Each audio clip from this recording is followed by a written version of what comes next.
उत्तर प्रदेश के मऊ जिले की घोसी विधानसभा सीट पर चुनावी रणभेरी बच चुकी है और विधानसभा के 4,30,394 मतदाता 10 प्रत्याशियों के भाग्य का फैसला करने के लिए अपने मताधिकार का प्रयोग कर रहे हैं।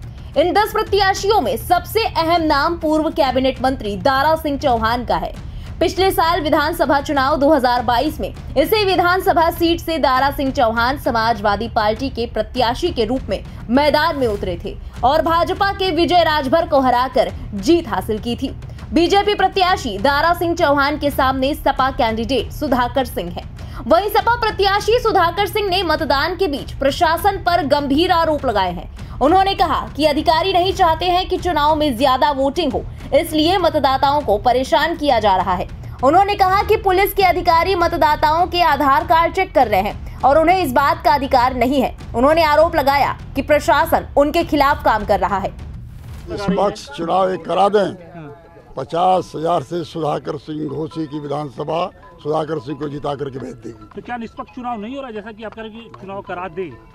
अभी तो मैंने बताया कि फतेहपुर में और रोका जा रहा था 20 मिनट तक। वो भी इंस्पेक्टर कोई खड़ा था, एक सिपाही विनीत सिंह रोक रहा था, कार्ड मांग रहा था, कार्ड लेकर रख ले रहा था। तो कैसे इसको निष्पक्ष कर दें?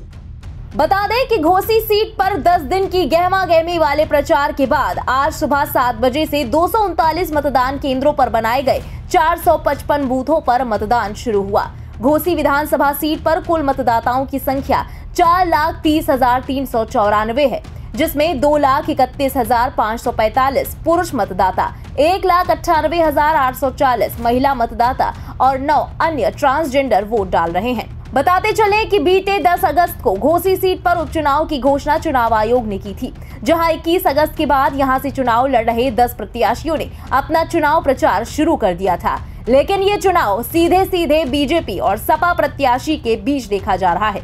गौरतलब है कि पिछले साल विधानसभा चुनाव 2022 में इसी विधानसभा सीट से दारा सिंह चौहान समाजवादी पार्टी के प्रत्याशी के रूप में मैदान में उतरे और भाजपा के विजय राजभर को हराकर जीत अपने नाम की। हालांकि 1 साल के भीतर ही उन्होंने विधानसभा की सदस्यता से इस्तीफा दे दिया। इसके बाद ये सीट खाली हो गई और चुनाव आयोग ने इस सीट पर उपचुनाव की घोषणा कर दी। बहरहाल घोसी विधानसभा सीट के उपचुनाव पर पूरे देश की नजर टिकी हुई है। इस सीट पर 6 साल में चौथी बार चुनाव होने जा रहा है। घोसी उपचुनाव ऐसा चुनाव साबित होने वाला है जो आने वाले 2024 लोकसभा चुनाव से पहले कई सवालों के जवाब देकर जाएगा।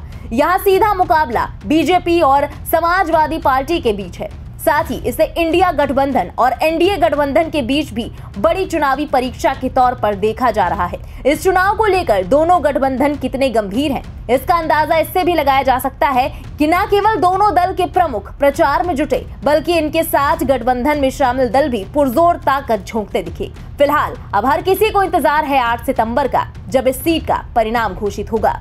फिलहाल इस चुनाव में किसकी जीत होती है ये तो आने वाला वक्त ही बताएगा, लेकिन इस खबर के बारे में आपका क्या कहना है कमेंट्स में लिखकर जरूर बताएं। देश और दुनिया की बाकी खबरों के लिए सब्सक्राइब करें इंडिया पब्लिक खबर के YouTube चैनल को और बेल आइकन दबाना बिल्कुल ना भूलें।